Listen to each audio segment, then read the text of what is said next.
হাত নামান মাশাআল্লাহ আলহামদুলিল্লাহ আলহামদুলিল্লাহি নাহমাদুহু ওয়া নাস্তাঈনুহু ওয়া নাস্তাগফিরুহু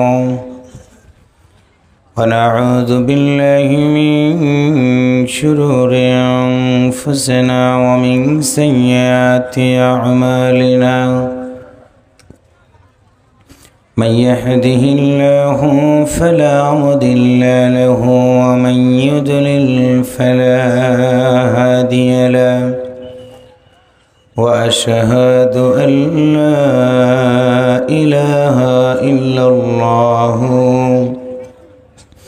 وحده لا شريك له وأشهد أن سيدنا وحبيبنا ومولانا محمدا عبده ورسوله صلى الله عليه وسلم الذي أرسله بالحق بشيرا ونذيرا وداعيا إلى الله بإذنه وسراجا منيرا أما بعد فقد قال الله تعالى في كلامه المجيد وفرقانه الحميد أعوذ بالله من الشيطان الرجيم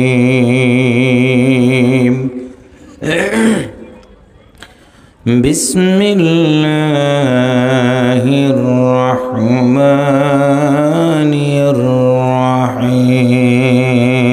الرحيم تلك حدود الله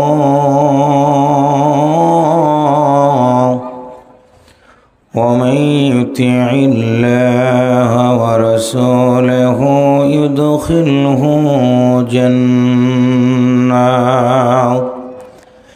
يدخله جنات تجري من تحتها الأنهار خالدين فيها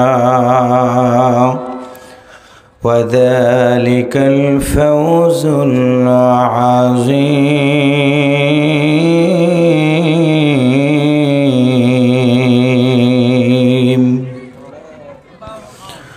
صدق الله المولانا العظيم وصدق نبي الكريم ونحن على ذلك من الشاهدين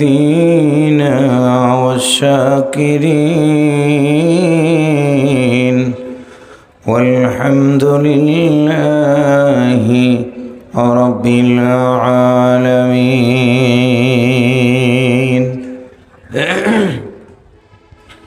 महफिलते शो बंधु दले दले सबाई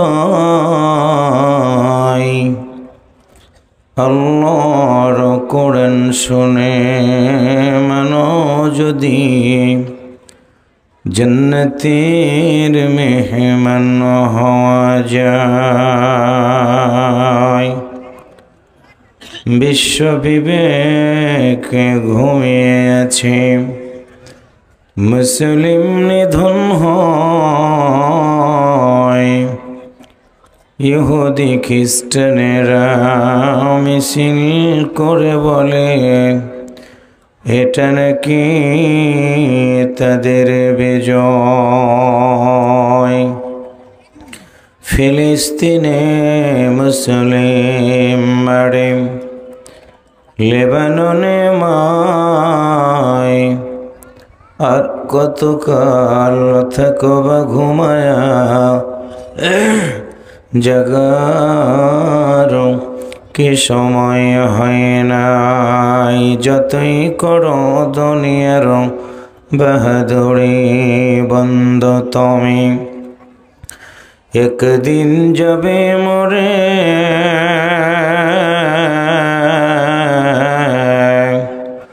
পৃথিবীর মানুষ নিষ্ঠুর হইয়া রাখবে তোমায় মাটির ঘরে।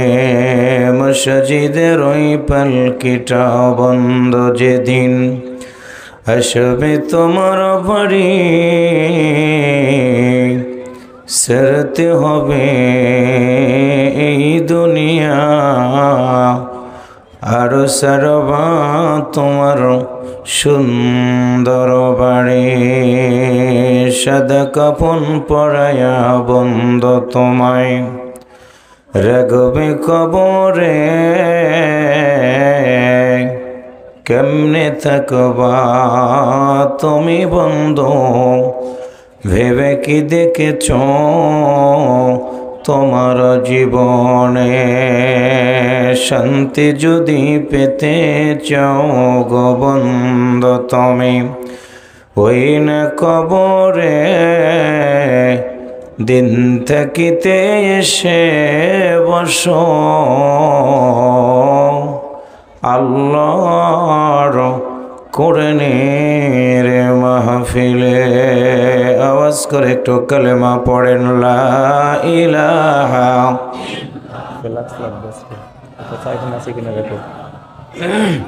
এখানে জিজ্ঞেস করা আছে কিনা, মোহাব্বতে বলুন লা ইলাহা ইল্লাল্লাহ, লা ইলাহা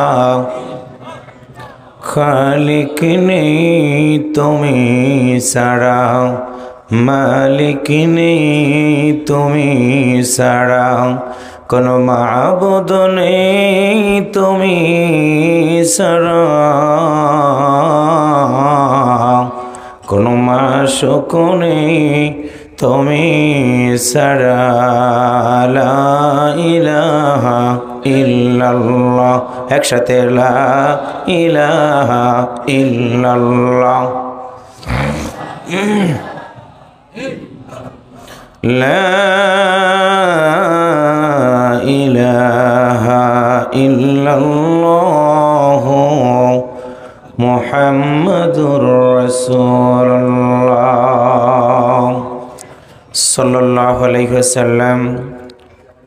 বাংলাদেশের সুনামধন্য জেলা রাজশাহী পুটিয়া থানার অন্তর্গত ঐতিহ্যবাহী এলাকা ধোপাপাড়া হাফিজিয়া মাদ্রাসার এই ময়দানে অত্র এলাকার সর্বশ্রেণীর তৌহিদি জনতার উদ্যোগে 38তম বার্ষিকী 5 দিন ব্যাপী সিরাতুন নবী সাল্লাল্লাহু আলাইহি ওয়াসাল্লাম ও দোয়া মাহফিলের আজকের এই তৃতীয় রজনীর সম্মানিত শ্রদ্ধাভাজন সভাপতি, বিশিষ্ট সমাজসেবক, আমাদের সভার শ্রদ্ধাভাজন ব্যক্তিত্ব জনাব মোহাম্মদ ওমর ফারুক সাহেব, বারাকাল্লাহু ফি হায়াতি। আমরা একটু অন্তর থেকে আওয়াজ করে বলি আমিন, একসাথে বলি আমিন।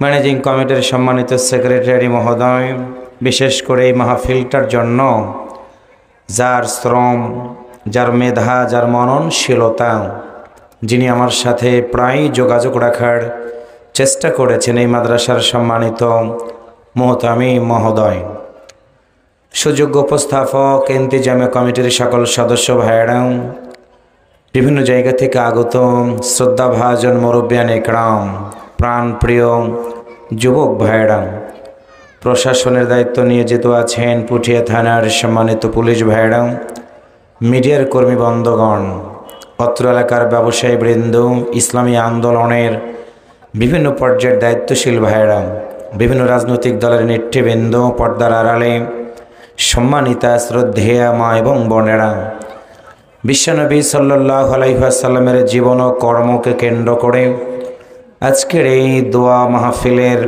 আলোচনার শুরুতেই জানাচ্ছি আপনাদের আন্তরিক অভিনন্দন। মোবারকবাদ শুকরিয়া আদায় করছি মহান আল্লাহর দরবারে, যিনি আমাদেরকে আজকে পর্যন্ত ভালো রেখে দোকানে, মেলাতে, বাড়িতে, গাড়িতে না রেখে আল্লাহর এই জমিনে কোরআন কেন্দ্রিক সমাজ ব্যবস্থা কায়েম করার নিমিত্তে সুন্দর একটি পরিবেশে বসার সুযোগ দান করে দিয়েছেন। সেই মহান আল্লাহর দরবারে শুকরিয়া আদায় করার জন্য আমরা অন্তর থেকে আওয়াজ করে বলি আলহামদুলিল্লাহ। একটু অন্তর থেকে বলি আলহামদুলিল্লাহ। রব্বানা লাকাল হামদ হামদান কাসীরান তাইয়্যিবান মুবারাকান ফীহি। দরুদ ও সালাম পেশ করছি প্রিয় নবীর প্রতি, যিনি সাইয়্যিদুল মুরসালিন খাতামুন নবিয়্যিন রাহমাতাল লিল আলামিন। একটু অন্তর থেকে বলুন মারহাবা, আর একটু জোরে বলুন মারহাবা। আমরা তো একদিন মরে যাব, মরে যাওয়ার পরে দুনিয়ার কোনো নেতা, দার্শনিক, বৈজ্ঞানিকের নাম নিয়ে কবর জগৎ আমাদের রাখবে না। দল আপনি যেটাই করেন না কেন, যত বড় সভাপতি, বক্তা, মুহতামিম, মুহাদ্দিস, মুফাসসির, ডিসিএসপি যাই হই না কেন, মরে যাওয়ার পরে পৃথিবীর কোনো মানুষের নাম নেবে না, একজন নবীর নামই আমাদেরকে রেখে দিয়ে আসা হবে। আজকের এই মাহফিল থেকে সে রসুলকে জানাই শ্রদ্ধাপূর্ণ দরুদ ও সালাম। সবাই অন্তর থেকে বলি সাল্লাল্লাহু আলাইহি ওয়াসাল্লাম। প্রিয় দিনী ভাই সব, কেমন আছেন আপনারা? আলহামদুলিল্লাহ। আল্লাহ তাআলা আমাকেও ভালো রেখেছে বিধায় সিরাজগঞ্জ থেকে আপনাদের এলাকাতে এসে দোয়া নেওয়ার আল্লাহ তাআলা সুযোগ করে দিয়েছেন, এই জন্য আরেকবার বলি আলহামদুলিল্লাহ। শুরুতেই ধন্যবাদ জানাচ্ছি এই মাহফিল ইন্তেজামিয়া কমিটির সকল সদস্য ভাইদেরকে।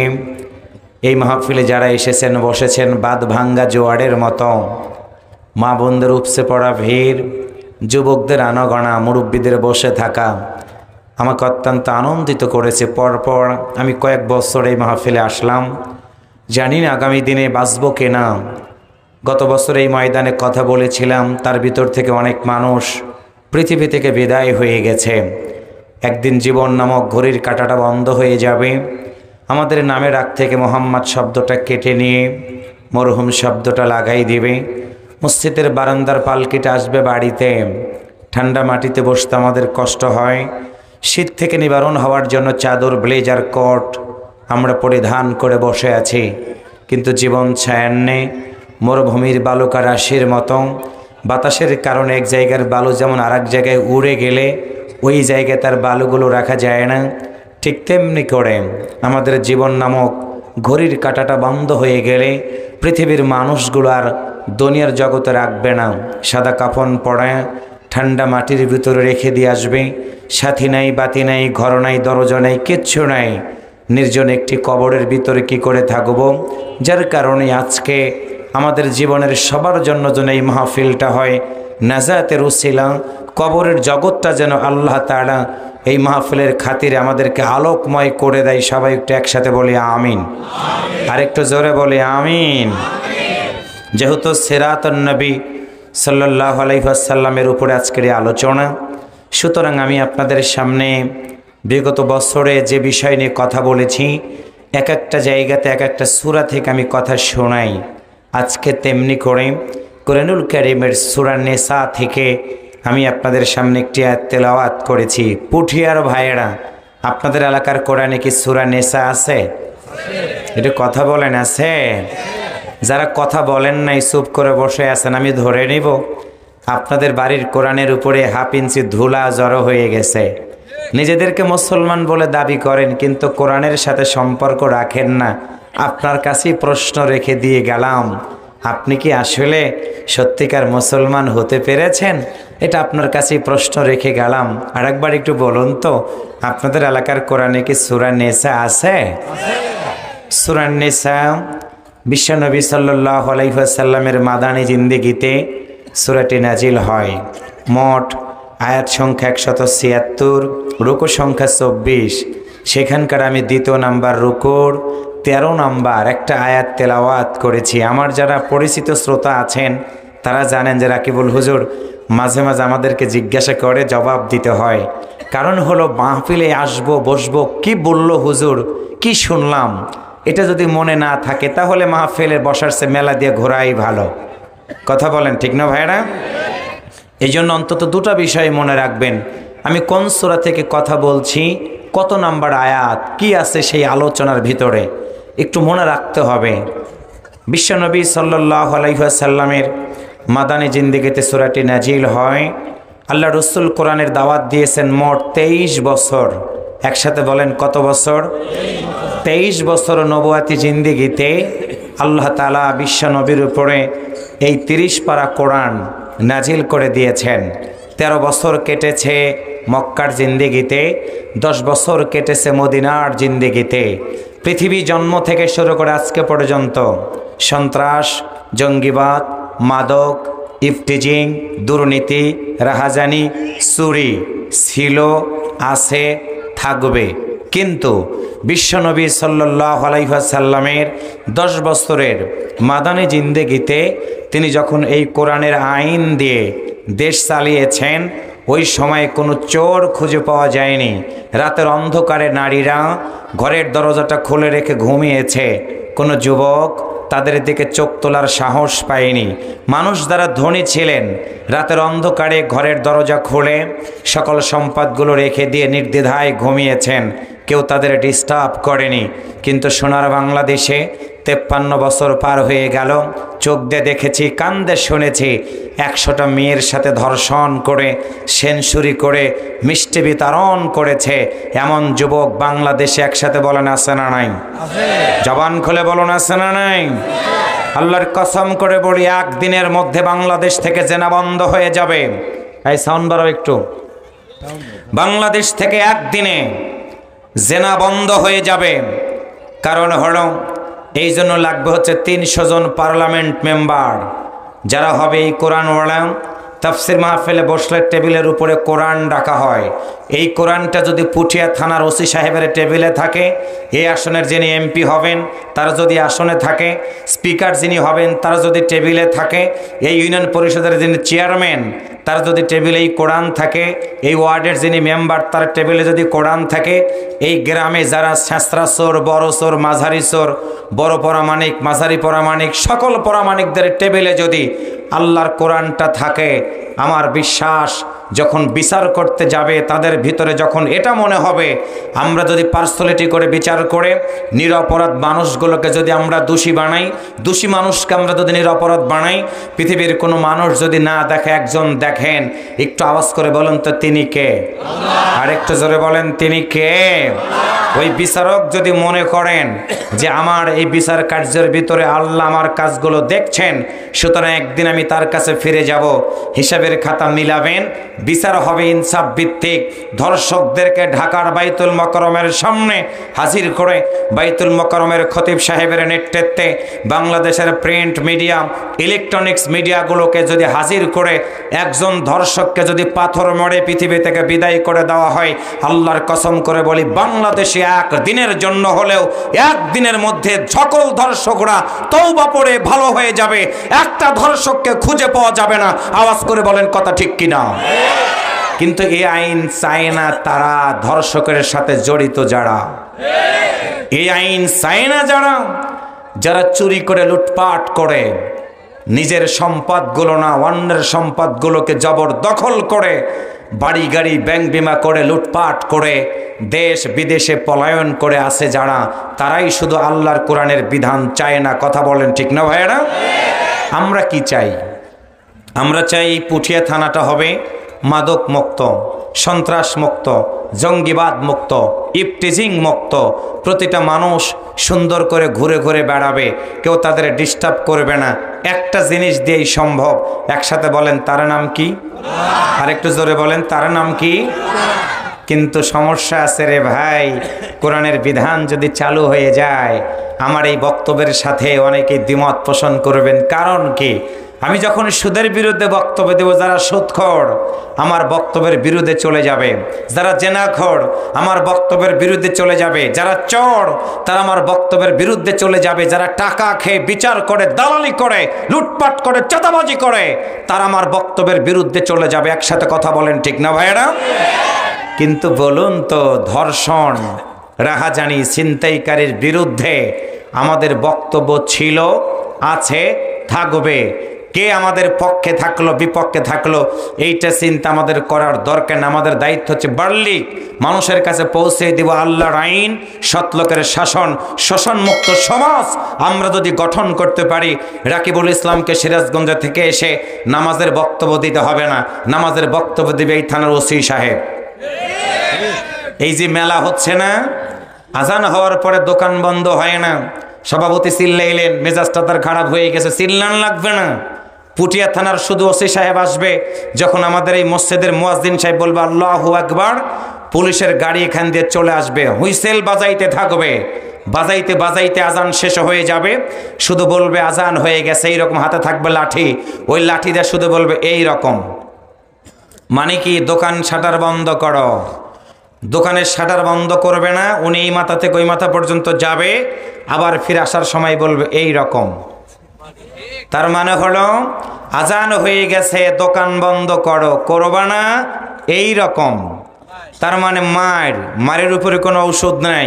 দুইটা করে যদি পুলিশ ঠিক মতো পেটন দিয়ে বলে, নামাজ যদি কেউ না পড়ে তাহলে তার জন্য দুইটা পুলিশের বেতের পেটন আর হচ্ছে 50 টাকা জরিমানা। আমার বিশ্বাস মুসলমানরা তো যাবেই, অনেক দাড়িওয়ালা হিন্দুরা মসজিদের সামনে দিয়ে ঘুরবে। কথা বলেন, ঠিক না ভাইরা? কিন্তু এই সমাজটা হবে তখন আল্লাহর এই জমিনে, বাংলাদেশে 313 জন পার্লামেন্ট মেম্বার এবং সারা বাংলাদেশের 64টা ডিসি, 800-র উপরে থানার ওসি, 800-র উপরে থানার ওসি এবং 66টা এসপি, 66টা ডিসি যদি আল্লাহর এই কোরআনওয়ালা হয়ে যায়, আমার বিশ্বাস আমার বাংলাদেশ সোনার বাংলায় পরিণত শুধু হবে না, একদিকে দুনিয়াতে পাবো শান্তি এবং মরে যাওয়ার পরে আল্লাহর জান্নাতে আমরা যেতে পারবো। অন্তর খুলে বলুন তো, মরে তো একদিন যাব। আপনাদের পুঠিয়া থেকে আজরাইল আসে? একসাথে বলেন, আসে? যারা চুপ করে বসে আছেন ভাবছেন মনে হয় জিন্দেগিতে আজরাইল আসবে না, সোজা করে ফেলবে, পলায়া লাভ হবে না, ধরে ফেলে দিবে। যেখানেই থাকেন ইন্টারপোল দিয়ে যেমন বিদেশ থেকে আসামি আনা হয়, ঠিক তেমনি করে আজরাইল যখন আসবে কোথাও লুকিয়ে আপনারা কুল কেনারা খুঁজে পাওয়া যাবে না। সুতরাং আজরাইল আসবে, মরে যাব। আল্লাহ বলেন, আমার যদি জান্নাতে যেতে চাও তোমাদের জন্য আমি নীতিমালা দিয়ে দিলাম, তোমরা মেনে চলো। সেই নীতিমালাটা হলো আল্লাহর দেওয়া জীবন ব্যবস্থা, আল কোরআন। আর একবার বলুন তো, মুসলমান হিসাবে যা করেন আপনি, মুসলমান হিসাবে আল্লাহর কোরআন মানা কি দরকার আছে? একসাথে বলেন, আছে? সেই কোরআনের সূরা নিসার 13 নম্বর আয়াত, কি সুন্দর কথা আছে এখানে। আল্লাহ বলেন, তিলকা হুদুদুল্লাহ, রসুল তুমি তাদেরকে জানিয়ে দাও, তিলকা হুদুদুল্লাহ, আমি আল্লাহর সীমারেখার বাইরে তোমরা যেও না। আমি আল্লাহর সীমারেখার বাইরে যাবা, বাড়িতে থাকতে পারবা না। আমি আল্লাহর সীমারেখার বাইরে যাবা, দেশে থাকতে পারবা না। আমি আল্লাহর সীমানার বাইরে থাকবা, তোমার অস্তিত্ব বিলীন হয়ে যাবে, তোমারে কেউ বাঁচাইতে পারবে না, যতই তুমি ক্ষমতাবান ব্যক্তি হও না কেন। কারণ আল্লাহর একটি কথা আছে, ধর। আল্লাহ তাআলা সুন্দর করে এই কথাটা বলেছেন, ধর। আল্লাহ যেদিন ধরবে সেদিন কেউ বাঁচাইতে পারবে না। একটু অন্তর থেকে বলুন তো, সেই আল্লাহ কি আজকে রাজশাহীতে আছে? ও ভাই জোরে বলেন, আছে? আল্লাহ বলেন, তিলকা হুদুদুল্লাহ, আমার সীমারেখার বাইরে যেও না। আর আল্লাহর সীমারেখা হচ্ছে আল্লাহর কোরআনের ভিতরে যা আদেশ আছে মানা লাগবে, নিষেধ আছে দূরে থাকা লাগবে, এটা হচ্ছে আল্লাহর সীমারেখা। আল্লাহ বলেন, এই সীমারেখাটা যখন মানবা, তোমাদের উপর আমি আল্লাহ দায়িত্ব দিলাম, মাইয়ুতি ইল্লাহ, আমি আল্লাহ তোমাদেরকে জানাই দিলাম তোমরা একটি কাজ করবে, মাইয়ুতি ইল্লাহ, আমি আল্লাহর আনুগত্য করবে, আমি আল্লাহর দাসত্ব করবে। মনে রাখবা, আমি আল্লাহর দাসত্ব করার কথা যেখানে বলা আছে ঠিক সেখানেই আমার নবীর কথা বলা আছে। আল্লাহ বলেন, ও রাসূলাহু, আমি আল্লাহর আনুগত্য করবা যেমন করে, ঠিক আমার রসুলেরও আনুগত্য করবে তেমন করে। দুইটা কাজ তুমি করবা, আমি আল্লাহ কি করব শুনে রাখো, ইউদখিলুহু জান্নাত, আমি আল্লাহ তোমাকে জান্নাত দিয়ে দিব। আপনারা মনে হয় জান্নাতে যেতে চান না? একটু জোরে বলেন সুবহানাল্লাহ। আমি গতকালকের আগের দিন নীলফামারীতে ছিলাম, যেই বলেছি একটু জান্নাতে কি যেতে চান, এক যুবক বলে হুজুর আমি জান্নাতে যাব না। বললাম কেন? কয় হুজুর আমার গ্রামে এক জান্নাতি নামে মেয়ে আছে, ওই মেয়ের জ্বালায় গোটা গ্রাম অস্থির, ওই জান্নাতে যেতে চাই না। আমি তো ওই জান্নাতের কথা বলি নাই। কোন জান্নাত? আল্লাহ বলেন তাজরি মিন তাহতিহাল আনহার, যেই জান্নাতের তলদেশ দিয়ে ঝর্ণা প্রবাহিত হতে থাকবে। একটু কি সুবহানাল্লাহ বলতে ইচ্ছা করে না? এবার আমরা আল্লাহ কি বলবো, আল্লাহ বলো জান্নাতে কয় বছর থাকবো? 5 বছর, 10 বছর, 15 বছর, 41 সাল? আল্লাহ বলে দিয়েছেন কি খালিদিনা ফিহা, আমার জান্নাতে যদি একদিন ঢুকতে পারো খালিদিনা ফিহা, চিরদিন অবস্থান করবে। আল্লাহ তাআলা বলেন শুধু অবস্থানই করবে না, ওয়া যালিকাল ফাউজুল আযীম, আমি আল্লাহ বললাম এটা হলো তোমাদের জন্য বিরাট সফলতা। তাহলে অন্তর থেকে বলুন, মরে যাওয়ার পরে আল্লাহর জান্নাতে যদি যেতে চাই, পৃথিবীতে যতদিন বাঁচবো 3টা কাজ আমাদের করা দরকার, আছে না নাই? আরেকটা জোরে বলুন, আছে না নাই? কথাটা বলেছেন কে? একসাথে বলেন কে? কোন সূরা? নিসা। কোন সূরা? কত নম্বর আয়াত? একসাথে বলেন কত নম্বর আয়াত?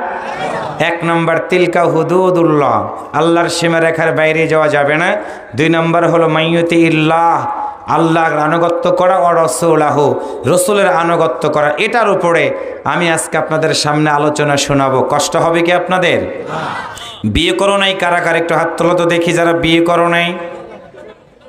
যারা বিয়ে করো নাই যুবকের সংখ্যা অনেক কম।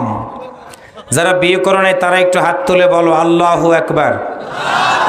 2 চাচা হাত তুলে বসে আছে, বিয়ে বান আবার করবো। চাচা চাচিরে কিন্তু আমি বলে দিব যে চাচা হাত তুলেছিল।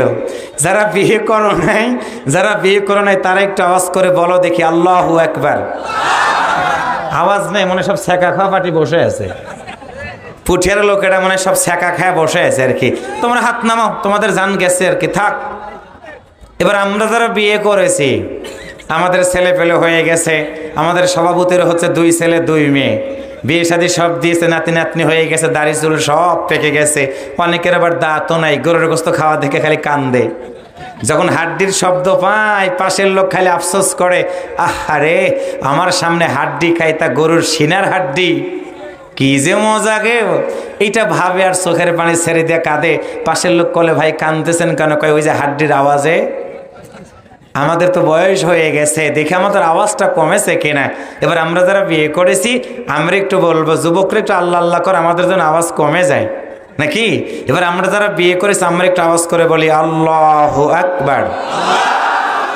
আর একবার বলি আল্লাহু আকবার। আওয়াজ কি মনে বিয়ে আরো 3টা করা যায়? 3টা তো জায়েজই আছে, কিন্তু মা বোনেরা বলবে আহারে রাকিবুল হুজুরকে আমরা এত ভালোবাসি, সেই হুজুর এসে বিয়ের অনুমতি দিয়ে গেল। মা আমি এটা বোঝানোর চেষ্টা করেছি, আমার বাবার বয়স হয়ে গেছে, কি হয়েছে, দাঁত পড়েছে, কি হয়েছে, কিন্তু ইমানি শক্তি দুর্বল হয় নাই। একটু আল্লাহু আকবার কইতে ইচ্ছা করে না? এবার আমরা যুবকদেরকে বুকে তুলে নিলাম, ওরা যেন ছেঁকা না খায়, এতিমের মতো যেন স্কুলের বারান্দার দিকে তাকায় না থাকে। স্কুল ছুটি হয়ে গেলে আমরা যুবকদেরকে বুকে তুলে নিলাম। আমরা মুরব্বীরা তাদের জন্য দোয়া করে দেব, তাদের জন্য চরিত্রটা ভালো থাকে, বিয়ে যেন ঠিক মতো করতে পারে, আমরা তাদের জন্য দোয়া করব। যুবকরা যেন সন্ত্রাস জঙ্গিবাদ মাদকের কাছ থেকে দূরে থাকে, এই জন্য একটু আওয়াজ করে আমরা তাকবীর দিয়ে আলোচনার দিকে ফিরে যাব। একজন ভাই মাঝখান থেকে দাঁড়ায় তাকবীর দেন, একজন দাঁড়ায় তাকবীর দেন তো দেখি। এই হরেনটা একটু ঘুরে দাও আমার দিকে।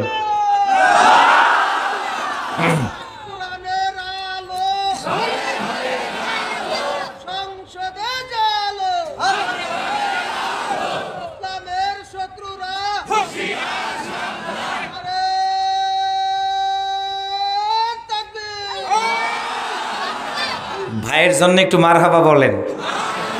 আওয়াজ কি মনে সিরাজগঞ্জে পৌঁছে গেছে? একটু সুবহানাল্লাহ বলেন। ইমানদারদের আওয়াজ এভাবেই দিতে হবে। ইমানদাররা যত জোরে আল্লাহু আকবার বলবে ইসলাম বিরোধীদের অন্তরটা থরথর করে কাঁপবে, এমনকি তারা পালানোর পথ খুঁজে পাবে না। আমাদের আওয়াজ থাকবে একদম আমরা আমাদের আদি পিতা আদম, মুসলিম জাতির পিতা ইব্রাহিম আলাইহিস সালামের মতো মরে যাব, কিন্তু আমাদের ইমানি আওয়াজ কোনোদিন কমে নাই, কমবেও না। একসাথে আওয়াজ করে বলেন কথা ঠিক না ভাইয়েরা? তাহলে বলুন, জান্নাতে যদি যেতে চাই কাজ করব কয়টা? একসাথে বলেন কয়টা? পিছনের ভাইরা বলেন কথাটা বলেছেন কে? ডান পাশের ভাইরা বলেন কোন সূরা? বাম পাশের ভাইরা বলেন কত নাম্বার আয়াত? মাশাআল্লাহ। এবার আমরা আলোচনার দিকে ফিরে যাচ্ছি। সবাই একটু বিতাড়িত শয়তানের কাছ থেকে পানা চেয়ে নেই। রাজশাহীতে কি শয়তান আছে? পলাইছে না? পলাইছে না? আছে। আমরা কি তাদের কাছে মাথা নত করব? করব না, করি নাই, করব না। তাহলে পড়ুন সবাই আমার সাথে, আউযু বিল্লাহি মিনাশ শাইতানির রাজীম, বিসমিল্লাহির রাহমানির রাহিম, তিলকা হুদুদুল্লাহ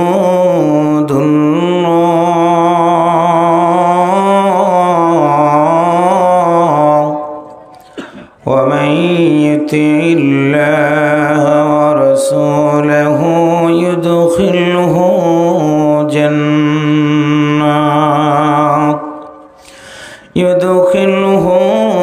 জান্নাতিন তাজরি মিন তাহতিহাল আনহার খালিদিনা ফিহা ওয়া যালিকাল ফাওজুল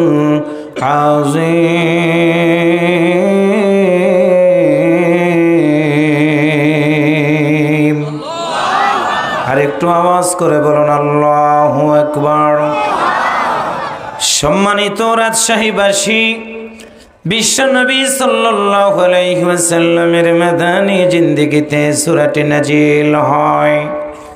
বুঝবেন ভালো করে, হৃদয় দিয়ে কথাগুলো শুনবেন, কারণ হলো জানি না কখন মনে হয় আমাদের সুন্দর পৃথিবী ছেড়ে যাওয়ার সময় হয়ে যাবে। জানি না মসজিদের বারান্দার পালকিটা কার জন্য মনে হয় রেডি হয়ে গেছে রে। কোন বা দোকানের কাপড়ের কাপড়, কোন বা সোপের বাস, কোন বা মাঠে আমার জানাজা নামাজ আদায় করা হবে। আল্লাহর বান্দারা, এমন যদি কোনো নিশ্চয়তা আমাদের জীবনে না থাকে, অন্তর খুলে বলো তো, আমার জীবন, আমার হায়াত, আমার মওত, আমার বেঁচে থাকা, আমার রাজনীতি, আমার ব্যবসা, আমার বাণিজ্য, যা কিছু হবে, অন্তর থেকে বলেন তো যা কিছু হবে কার নামে? আজ থেকে ১৫০০ বছর আগে ওই যুগটাকে বলা হতো আইয়ামে জাহিলিয়াতের যুগ।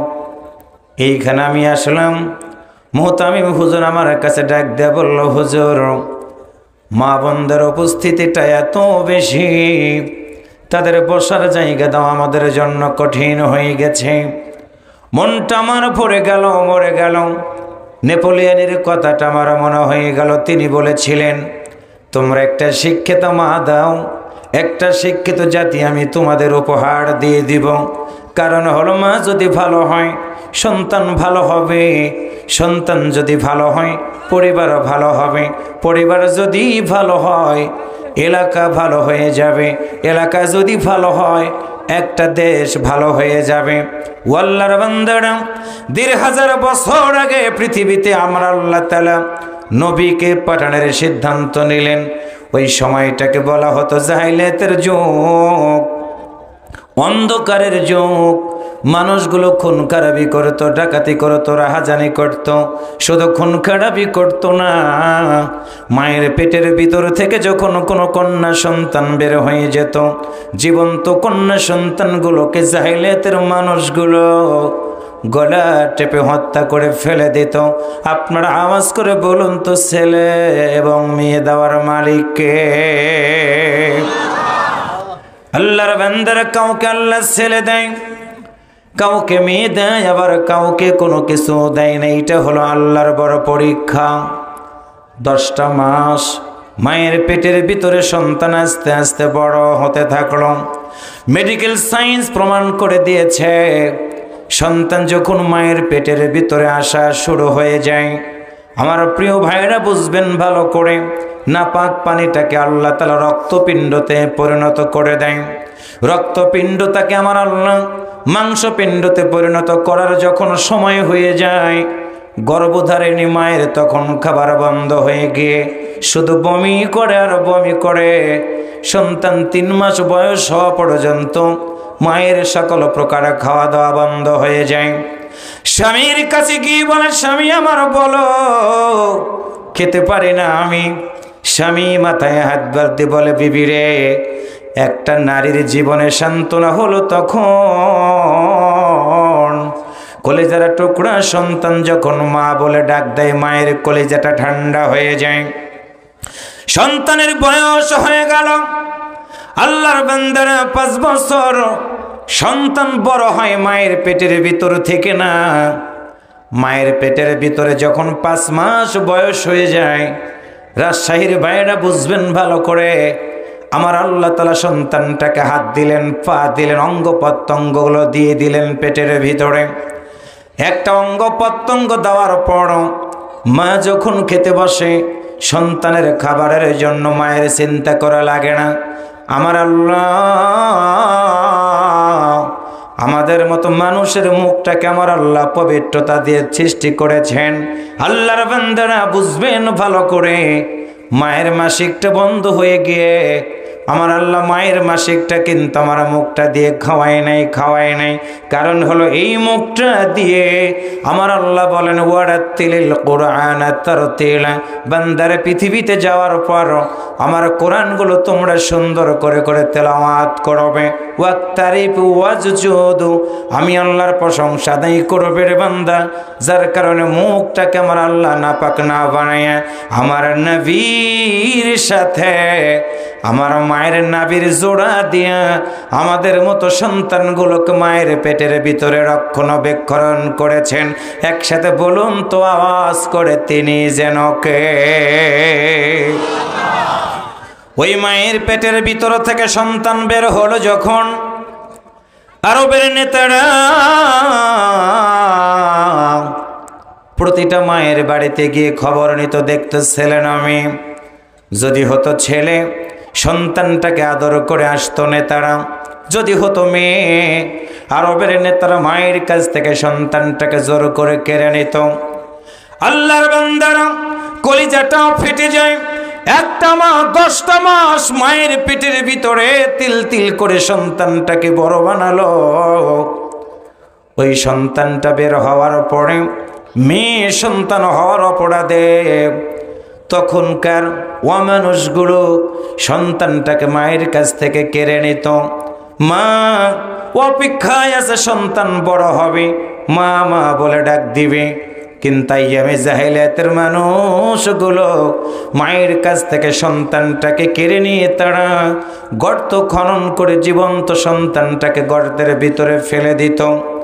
আর একটি বর্ণনা হলো, মায়ের সামনে থেকে সন্তান কোলে নেওয়ার মতো করে ফুটবল যেমন করে খেলে রে, ছোট্ট মাসুম বাচ্চাটাকে ঢেল মেরে দিত।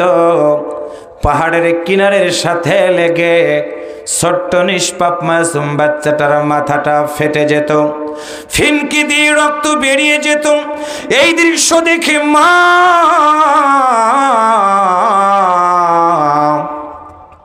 আসল বিছিয়ে দিয়ে মালিকের দরবারে ধরনা ধরত, গো আমার মালিক, ছেলে হবে কি মেয়ে হবে আমি জানতাম না। মেয়ে দেওয়ার কারণে ওরা আমার কলিজা থেকে আমার সন্তানটাকে কেড়ে নিল। সন্তান শুধু কেড়ে নেয় নাই, আমার কলিজাটা মনে হয় তার আমার বুকের ভিতর থেকে বের করে নিয়েছে। মায়ের কান্না দুনিয়ার মানুষের মন গলে নাই, আমার আল্লাহর পার্লামেন্টে সিদ্ধান্ত হয়ে গেল, যাও যাও যাও, এই মানুষগুলোকে হেদায়েতের পথ দেখানোর জন্য, মানুষগুলোকে মুক্তি দেওয়ার জন্য আমি আল্লাহ সিদ্ধান্ত নিলাম 570 খ্রিস্টাব্দে আমিনার গর্ভের মাধ্যম দিয়ে আমার আল্লাহ বিশ্ব নবীকে পৃথিবীর বুকে পাঠায় দিয়ে দিলেন। আওয়াজ করে বলুন একটু মারহাবা, আরো জোরে বলুন মারহাবা। সিরাতের মাহফিল বুঝবেন ভালো করে। বিশ্ব নবী পৃথিবীতে আগমন করলেন 570 খ্রিস্টাব্দে। আল্লাহর বান্দারা, নবীর জীবন শুরু হয়ে গেল কত কঠিন জীবন রে ভাই। আল্লাহর নবী পৃথিবীতে আগমন করলেন। আমি না ডাকতে বলে, ও দুনিয়ার মানুষ শুনে রাখো, আমার সন্তান মোহাম্মদ পেটের ভিতরে আসার পরে একটা দিন আমার পেটের ভিতরে আমি কোনোদিন পেট ব্যথাতে অসুস্থতা ভোগ করি নাই। আমার সন্তান পৃথিবীতে আসবে রে, প্রসব বেদনা কেমন আমি অনুভব করলাম। হঠাৎ করে আমার জ্ঞানটা যেন মনে হয় চলে গেল। আমি শুয়ে আছি, এমন সময় দেখি রে আমার ঘরের ভিতরে 4 জন সুন্দরী মহিলা, যেই মহিলাদেরকে আমি কোনোদিন দেখি নাই। প্রসব বেদনা উঠে গেল, আমার মনে হলো আমি ঘুমায় গেলাম। ঘুম থেকে জাগ্রত হয়ে দেখি আমার কলিজার টুকরা সন্তান অন্ধকার ঘরটা আলোকিত করে আমার ঘরের ভিতরে অবস্থান করতেছে।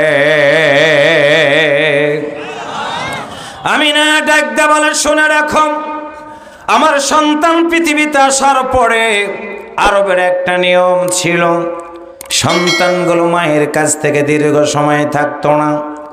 লালন পালন করার জন্য মক্কার মানুষগুলোর কাছে তাইফ থেকে মায়েরা এসে সন্তানগুলো নিয়ে যেত। প্রিয় পুঠিয়ার ভাইয়েরা বুঝবেন ভালো করে। আমিনা ডাকদা বলে, শুনে রাখো, আমার সন্তান আমার পেটের ভিতরে আসার পরে আমার স্বামী পৃথিবী থেকে বিদায় হয়ে গেল। আমার মোহাম্মদের বাবা নাই। তাইফ থেকে সব মানুষগুলো আসে, প্রতিটা মায়ের কাছ থেকে সন্তান নিয়ে যায়, কিন্তু আমার বাড়িতে কেউ আসে না। রাস্তা থেকে বলে দেয়, আব্দুল্লাহর বেটা মোহাম্মদ পৃথিবীতে আসছে রে, কিন্তু বাবা নাই। উপঢৌকন কে দিবে? উপঢৌকন দেওয়ার মতো কেউ নাই। এই কারণে আমার বাড়িতে কেউ আসে না। আমিনার চোখ ভিজে গেল, চোখের পানিতে আমিনা গড় গড় করে কেঁদে বলে, আল্লাহ, আমার মোহাম্মদকে আমি লালন পালন করব, মক্কার মানুষ আমার দিকে আসবে, কিন্তু না। আমিনার কাছে সংবাদ এলো, তাইফ থেকে একটা দল আসতেছে, তারা সন্তানগুলোকে নিয়ে যাবে লালন পালন করানোর জন্য। আমিনা বলে, আমার সন্তানটাকে সুন্দর করে আমি ঘরের ভিতরে রাখলাম। একবার ঘর থেকে বের হই, আবার ঘরের ভিতরে ঢুকি, আমার চক্ষু দিয়ে দেখতে থাকলাম তাইফের মানুষগুলো আসার পর প্রতিটা বাড়ি থেকে একটা করে সন্তান নিয়ে চলে যাইতেছে। আমার বাড়ির সামনে একজন দাঁড়া গেল, আমাকে বলল, তোমার বাড়িতে কোনো সন্তান আছে কিনা? আমি বললাম, হ্যাঁ আছে। জিজ্ঞাসা করলো, তোমার সন্তানের নামটা কি? আমি বললাম, আমার সন্তানের নাম হলো মোহাম্মদ। আমরা যারা নাম শুনলাম অন্তর থেকে বলুন সাল্লাল্লাহু আলাইহি ওয়াসাল্লাম। আমিনা বলেন, আমাকে প্রশ্ন করা হলো, মোহাম্মদের বাবা বেঁচে আছে কিনা? আমি বললাম, না, মোহাম্মদের বাবা নাই। এই কথাটা বলা মাত্র আমাকে বলল, তোমার সন্তানটা আমরা নিতে পারবো না, আমরা চলে গেলাম। আমিনা বললাম, আমার মাথার উপরে যেন পাহাড় ভেঙ্গে পড়ল। আহারে, আমার মোহাম্মদের বাবা নাই। এই কারণে আমার সন্তানটাকে কেউ নেয় না। আমার দিনাতিপাত শুরু হয়ে গেল। এমন সময় সিরাতে ইবনে হিশামের ভিতরে পড়লাম, সিরাতে সরওয়ারের ভিতরে পড়লাম, মানবতার বন্ধু মুহাম্মদুর রাসূলুল্লাহ সাল্লাল্লাহু আলাইহি ওয়াসাল্লামের ভিতরে পড়লাম, তাইফ থেকে হালিমা তার একটা ছোট্ট সন্তান আব্দুল্লাহ তার স্বামীকে সাথে নিয়ে দুর্বল একটা উটের উপরে চড়ে রওনা করলেন মক্কার দিকে। একটু আল্লাহু আকবার জোরে বলেন। মক্কা নগরীতে পৌঁছার পরে দেখতে পেল সব মায়েরা একটা করে বাচ্চা নিয়ে চলে যায়। জিজ্ঞাসা করলেন, তোমরা বড় মক্কা নগরে তার কি কোনো ছেলে সন্তান মেয়ে সন্তান আছে? তাইপের লোকেরা জবাব দিল, না না, কেউ নাই, কেউ নাই, তবে একটা ছেলে আছে রে, ওই সন্তানটার বাবা নাই, তুমি একটু খোঁজ খবর নিয়ে দেখো। হালিমা বললেন, আমার স্বামীকে বললাম, স্বামী আমার শুনে রাখেন, আমার উট চলতে পারে না, আমার সন্তান দুধ পায় না, আমার স্তনটা শুকায় গেছে, আমাদের পথ চলা বড় কঠিন হয়ে গেছে, অর্থ নাই, করে নাই, কোনো কিছু নাই, তবে আমি সিদ্ধান্ত নিলাম যদি ওই সন্তানটাও পাই, ওই সন্তানটাকে আমি নিয়ে চলে আসব। হালিমা বলতেছেন, আমার স্বামী বলল, যেই সন্তানের বাবা নাই, বাবা নাই, ওই সন্তানটাকে তুমি নিয়ে আসবা, সন্তানটাকে তো ঠিক মতো অর্থ করে কেউ দিতে পারবে না। হালিমা বললেন, ঠিক আছে, গিয়ে দেখব, সন্তানকে দেখে যদি পছন্দ না হয় আমি আনবো না। হালিমা কথাগুলো বলার পরে আমার প্রিয় ভাইয়েরা মক্কা নগরীতে পৌঁছে গেল। হালিমার উটটা পৌঁছার পরে উট থেকে নেমে স্বামীকে ডাক দিয়ে বলো, স্বামী আমার, বলো তো আমি একটু গিয়ে দেখব, মোহাম্মদ নামে একটা সন্তান আছে, তাকে আমি একটা নজর দেখে চলে আসবো। আল্লাহর বান্দারা বুঝবেন ভালো করে, কোন নবীর আমরা উম্মত, নবীর কত দাম। হালিমা বললেন, আমি উঠ থেকে নামার পরে আমিনার ঘরের পাশ দিয়ে যখনই আমি যাচ্ছিলাম, একটা লোককে ডাক দিয়ে বললাম, বলো তো এইখানে কোনো বাড়ি থেকে কোনো সন্তান আছে কিনা বলো। একটু আল্লাহু আকবার জোরে বলেন, আর একটু আওয়াজ করে বলেন। হালিমা বলল, শুনে রাখো, এমনই সময়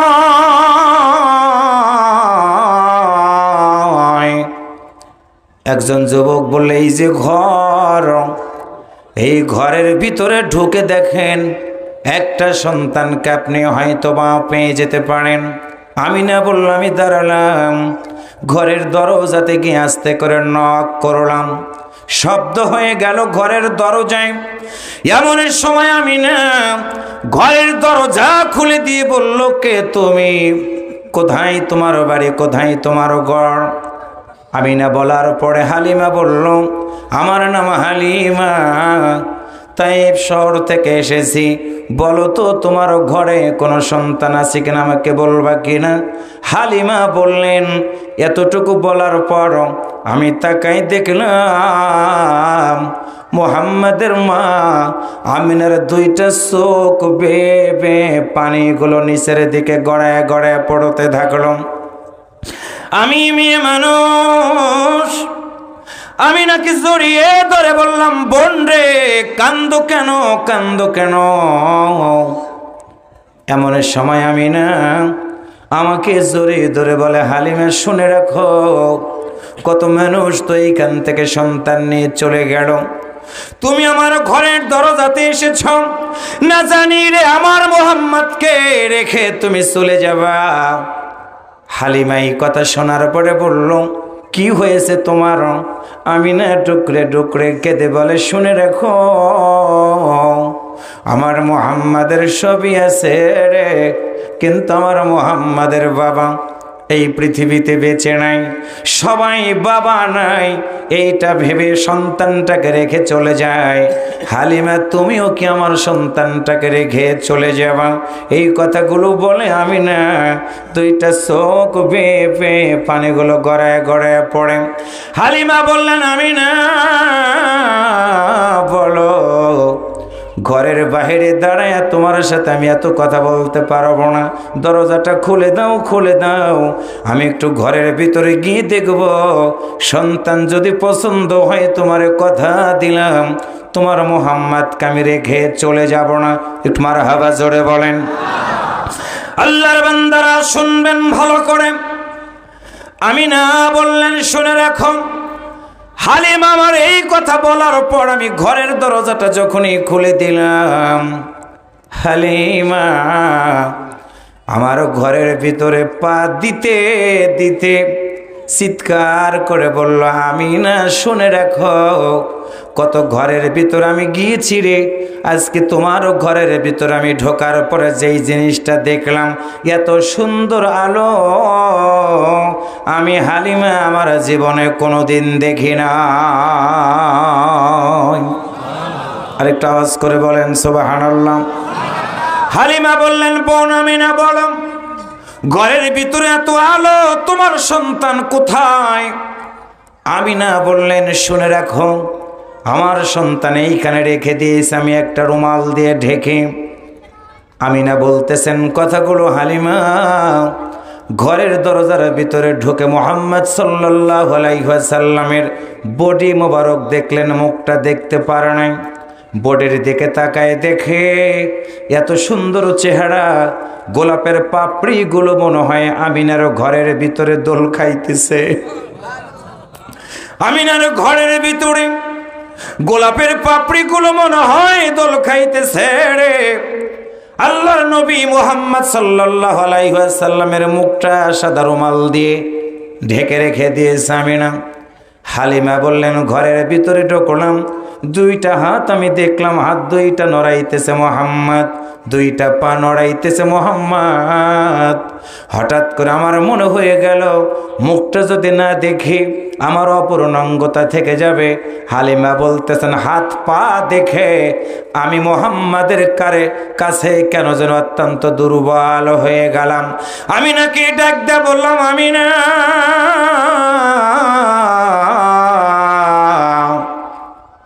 বডিটা আমি দেখলাম, তুমি কিবার একটু তোমার সন্তানের মুখটাকে একটু আমারে দেখাবে না? আমিনা বলতেছেন, শুনে রাখো, এই কথা বলা মাত্র আমি যখন আমার মুহাম্মাদের মাথার উপর থেকে রুমালটা সরাইলাম, হালিমা আমার সন্তানের চোখের সাথে দুইটা চোখ পড়ে গেল। সিরাতের ভিতরে পড়লাম, বিশ্ব নবী হালিমার দিকে তাকায়া মুস্কি একটা হাসি দিয়ে দিলেন। হালিমা চিৎকার করে বলে, বোন আমিনারে শুনে রাখো, তোমার সন্তানের মুখের যে হাসি রে, টাকা লাগবে না, টাকা লাগবে না, অনুমতি দাও, তোমার সন্তানটাকে নিয়ে আমি লালন পালন করে দিব। আল্লাহু আকবার, জোরে বলো। হালিমার চোখ ভিজে গেল, হালিমার চোখ বেবে পানিগুলো গড়ে গড়ে পড়ে। আমিনা হালিমার দিকে সন্তানটাকে ধরলেন। আল্লাহর নবী আমার মায়ের দিকে একবার তাকায়, মায়ের চোখের সাথে চোখ মিলে গেছে। আমিনা বলে, মুহাম্মাদুরি, তোমার বাবা নাই, বাবা নাই, আমি তোমার মা, তোমার আদর করি রে। বলো তো বাবা, আজকে তুমি যদি হালিমার কাছে চলে যাও, বলো আমার এই ঘরের ভিতরে আর চন্দ্র সূর্যের সাথে কে খেলা করবে? মুহাম্মদ রে বলো। এমন সময় হালিমা বলেন, আমিনা যখন তার ছোট্ট সন্তানের সাথে কথা বলে রে, আমি তাকে দেখলাম ছোট্ট মানুষ। আমিনার দুইটা চোখের পানিগুলো গড়ে গড়ে পড়ে ছোট্ট মুহাম্মদ মায়ের দিকে তাকায়া দুইটা চোখের পানিগুলো গড় গড় করে মনে হয় ছেড়ে দিতেছে। সিরাতের ভিতরে পড়লাম, এমন সময় বিশ্ব নবী মাকে ডাক দিয়া বলেছিল, মা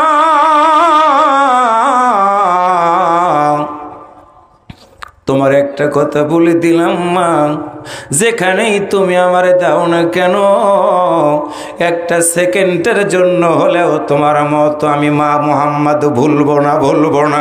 সুবহানাল্লাহ, জোরে বলেন। হালিমা বললেন, আমি আমার মুহাম্মদকে কোলে নিলাম। পৃথিবীর মানুষ শুনে রাখো, আমার স্তনে কোনো দুধ ছিল না, আমার সন্তান বারবার মা মা বলে ডাকে রে। মুহাম্মদকে আমি কোলে নিলাম, উটের উপরে উঠলাম, আমার আব্দুল্লাহকে মাঝখানে বসাইছি রে, হঠাৎ করে দেখি আমার দুইটা স্তন যেন দুধে ভরে গেছে। আমার দুর্বল উট চলে নাই, আমার উট আসে আর জিরানি দেয়। তোমরা শুনে রাখো, মোহাম্মদকে আমি উটুর উপরে চড়ে যখন পথ চললাম, শুনে রাখো 3 দিন আগে যারা এসে মক্কা থেকে সন্তানগুলোকে নিয়ে চলে গেছে রে, তাদের উটগুলো তাদের বাড়ি পর্যন্ত পৌঁছে নাই। পথে মধ্যে আমার উটটা তাদের অতিক্রম করে ফেলে দিল। একটু আল্লাহু আকবার জোরে বলেন। হালিমা বললেন শুধু তাই না, আমি আর মোহাম্মদকে যখন বাড়িতে নিয়ে গেলাম, আমার বাড়িতে একটা গাছ ছিল, যে গাছের কোনো পাতাগুলো সোনলা ঝরে পড়েছে। আমি আমার বাড়িতে এসে দেখি রে, আমার গাছটা শুধু পাতা হয় নাই, আমার মোহাম্মদের কারণে আমার গোটা গাছটাও ফল দিয়ে আমার আল্লাহ তাআলা ভরপুর করে দিয়েছে। আওয়াজ করে বলুন একটু সুবহানাল্লাহ। আল্লাহর বান্দারা, সেই নবীর আমরা উম্মত। আল্লাহর নবী পৃথিবীতে আগমন করার পরে অন্ধকারাচ্ছন্ন একটা সমাজ পরিবর্তন হয়ে যাবে। 25 বছর বয়সে খাদিজা রাদিয়াল্লাহু তাআলা আনহার সাথে নবীর বিবাহ হয়ে গেল। 40 বছর বয়স হয়ে গেল আল্লাহর নবীর।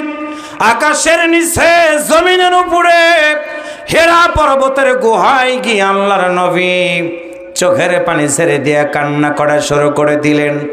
আল্লাহ বলেন, বন্ধুরে তুমি কাঁদবা না, তোমার চোখের পানি আমি আল্লাহ কবুল করে নিলাম, টেনশন করো না। 40 বছর বয়সে আমার আল্লাহ তাআলা বিশ্ব নবী সহ গোটা পৃথিবীর মানুষগুলোর জন্য হেদায়েতের বার্তা বুক হিসেবে আমার আল্লাহ তাআলা কোরআনুল কারীম নাজিল করে দিয়ে দিলেন। আওয়াজ করে বলুন তো, একই কোরআন আমাদের সবার বাড়িতে আছে না নাই? আর একটু জোরে বলেন, আর একটু জোরে বলেন। সমস্যা হলো একটা, কোরআন আছে পড়ি না, কোরআন আছে ধরি না। আর কোরআন কেন্দ্রিক যারা জীবন যাপন করে সমাজ পরিবর্তন করতে চায়, আমরা তাদের সাথেও কিন্তু সুন্দর সম্পর্ক রাখি না। একটু আওয়াজ করে বলেন, কথা ঠিক না ভাইরা? আল্লাহর নবী কোরআন পেয়ে গেল। কোরআনুল কারীমের সূরা আলাকের প্রথম 5টা আয়াত আল্লাহ নাজিল করে দিলেন, ইকরা বিসমি রাব্বিকাল্লাযী খলাক। পর তোমার প্রভুর নামে, যেই প্রভু তোমাকে সৃষ্টি করেছেন। আমার সামনে যারা বসা, একটু জবান খুলে বলেন তো, আমাদের সৃষ্টিকর্তা কে? আর একটু জোরে বলেন, কে? আল্লাহর নবী পেয়ে গেল কোরআন। আবু জাহেল তখন সমাজের নেতা। আল্লাহর নবী যখন ডাক দেয়া বলেন, আবু জাহেলের দলের লোকেরা শুনে রাখো, তোমরা আমাকে কি হিসাবে জানো বলো? আবু জাহেল ডাক দিয়া বলল, আব্দুল্লাহর বেটা, তোমাকে তো আল আমিন হিসাবে জানি। আল্লাহর নবী বললেন, শুনে রাখো, 40 বছর পর্যন্ত আমার আল আমিন হিসাবে জানো। আল্লাহর পক্ষ থেকে একটা গ্রন্থ নাজিল হয়ে গেছে, তার নাম হলো আল কোরআন। তুমি কি শুনবা? আবু জাহেল বলল, বলো। আল্লাহর নবী বললেন, আমার উপর আল্লাহ কোরআন নাজিল করে দিয়েছে, তুমি যদি মানো, আমি মুহাম্মদ তোমারে জানাই দিলাম, জান্নাতে যাওয়ার তোমার সুযোগ হয়ে যাবে। আবু জাহেল বলল, বলো তো তোমার কোরআনটা কি? আল্লাহর নবী বললেন, হুদাল লিন্নাস, মানুষের জন্য হলো হেদায়েত। আবু জাহেল বলল, বলো কোরআন মানলে কি মর্যাদা হবে? আল্লাহ রাসূল বললেন, হুদাল লিল মুত্তাকিন, মুত্তাকি হয়ে যাবে। এমন সময় আবু জাহেল বলল, 40 বছর পর্যন্ত তুমি আমাদের কাছে ছিল আল আমিন, আল আমিন। আজকে মনে হয় তোমার মাথাটা খারাপ হয়ে গেছে, তুমি মনে হয় পাগল হয়ে গেছো। আপনারা বলেন তো, আল্লাহর নবী কি এক সময়ের জন্য কি পাগল ছিলেন? আর একটু জোরে বলেন। আল্লাহ রাসূলের মনটা খারাপ হয়ে গেল। আল্লাহ বলেন, বন্ধুরে মন খারাপ করবা না। ওয়ামা সাহিবিকুম বিমাজনুন।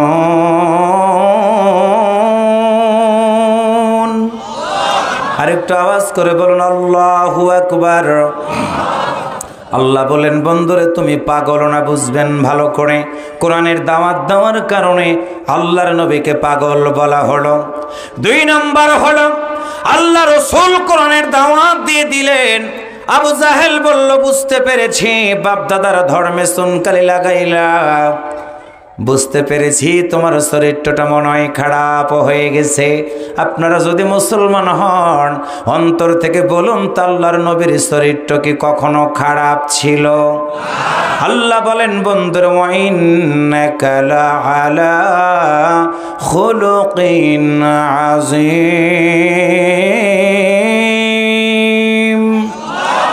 আল্লাহর নবীকে চরিত্রহীন বলে গালি দিল শুধুমাত্র কোরআনের দাওয়াত দেওয়ার কারণে।